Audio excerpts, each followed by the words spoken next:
আমরা গত ক্লাসে দেখেছিলাম কি করে আইকন নিয়ে কাজ করতে হয়, আমরা আমাদের অ্যাপ্লিকেশনগুলোতে কীভাবে আমরা আইকন নিতে পারি সেই বিষয়টা নিয়ে আমরা কাজ করেছিলাম। আমরা আজকে যেটা করব সেটা হচ্ছে লোড ইন প্রগ্রেস বার নিয়ে কীভাবে কাজ করতে পারি। লোডিং প্রগ্রেস বার নিয়ে আমরা কীভাবে কাজ করতে পারি সেইটা নিয়ে আমরা দেখব। ওকে, লোডিং প্রগ্রেস বার মিনস হচ্ছে যে ধরেন আমরা যখন একটা অ্যাপ্লিকেশন রান করি তখন এই অ্যাপ্লিকেশনটা ওপেন হওয়ার সময় এখানে যে 2-3 সেকেন্ড কিংবা 3-4 সেকেন্ডের যে একটা সময় থাকে সেই সময়টার মধ্যে একটা লোড হয়। ওই লোডিং প্রগ্রেস বারটা কীভাবে আমরা তৈরি করতে পারি সেইটা নিয়ে আমরা কাজ করব। ওকে, আমরা এই বডির মধ্যেই এই যে আমাদের চাইল্ড ছিল সেই চাইল্ডটাকে আমরা এখান থেকে ডিলিট করে দিচ্ছি। দেন হচ্ছে যে আমি একটা সেভ দিচ্ছি, সেভ দিলেই সে কিন্তু চলে যাবে। ওকে, আমাদের আইকনটা চলে গেছে। এখন আমরা একটা চাইল্ড নিব, ওই চাইল্ডের মধ্যে হচ্ছে যে সার্কুলার প্রগ্রেস বার যেটা আছে সেটা আমরা নিয়ে নিব। তাহলে আমরা নিচ্ছি, আমি চাইল্ড নিলাম, খেয়াল করে দেখেন চাইল্ডের মধ্যে সার্কুলার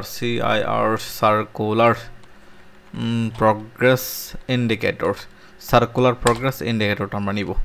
ওকে, এইটা নিয়ে জাস্ট আমি একটা সেভ দিব, জাস্ট একটা সেভ, আর কিছুই না।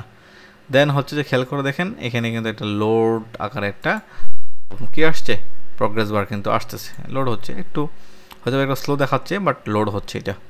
এটা লোড হতে থাকবে। কোনো একটা অ্যাপ্লিকেশন যখন আমরা কী করি ওপেন করি তখন কিন্তু এই ধরনের লোডিংটা হয়, এই লোডটা কিন্তু এখানে হচ্ছে।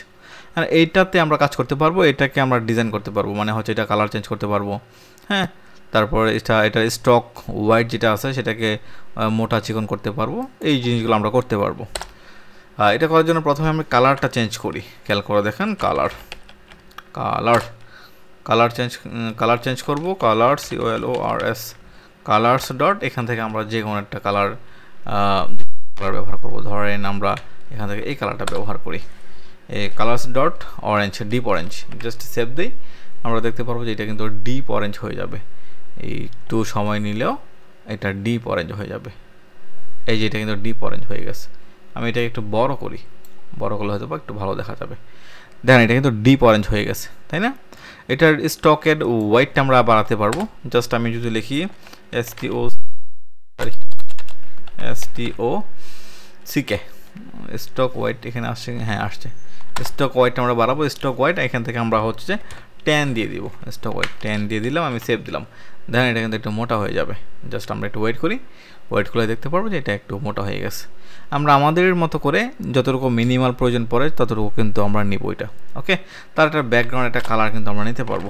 এই ব্যাকগ্রাউন্ড লিখবো, ব্যাকগ্রাউন্ড কালার, হ্যাঁ, কালার্স ডট কী করব, আমি এখানে হচ্ছে যে এই লাইট ব্লুটা দিয়ে দিই। ওকে, লাইট ব্লুটা দিয়ে জাস্ট সেভ দিই, তাহলে তার ব্যাকগ্রাউন্ড কালারটা কিন্তু চেঞ্জ হয়ে যাবে। আমরা দেখতে পাবো তার ব্যাকগ্রাউন্ড কালারটা চেঞ্জ হয়ে গেছে, এই যে তার ব্যাকগ্রাউন্ড কালারটা চেঞ্জ হয়ে গেছে। এই যে আমাদের সার্কেল যেটা আছে, সার্কেল প্রগ্রেস ইন্ডিকেটরস, মানে সার্কেলটা, এই সার্কেলটার ব্যাকগ্রাউন্ড কালার চেঞ্জ হয়ে গেছে। ওই ব্যাকগ্রাউন্ডের মধ্যেই কিন্তু হচ্ছে আমাদের ডিপ অরেঞ্জ কালারটা আসতেছে, যেটা প্রগ্রেস হচ্ছে আমাদের। ওকে, এটাই হচ্ছে যে আমাদের একটা সফটওয়্যার যখন ওপেন করি অথবা এক পেজ থেকে আরেক পেজে যাই তখন এই যে মধ্যবর্তী সময় যে লোডটা হয় সেই লোডটা যেন মানুষ বিরক্তি ফিল না করে, এই টাইপের আমরা অনেক প্রগ্রেস বার দিয়ে থাকি। ওকে, এই ধরনের প্রগ্রেস বার আমরা আরও দেখব পরবর্তী সময়গুলোতে, যখন আমরা বড় বড় সফটওয়্যার তৈরি করব তখন এগুলো নিয়ে আমরা আরও ডিপলি কাজ করতে পারবো। আজকে এ পর্যন্তই, সবাইকে অসংখ্য ধন্যবাদ। আল্লাহ হাফেজ, আসসালামু আলাইকুম।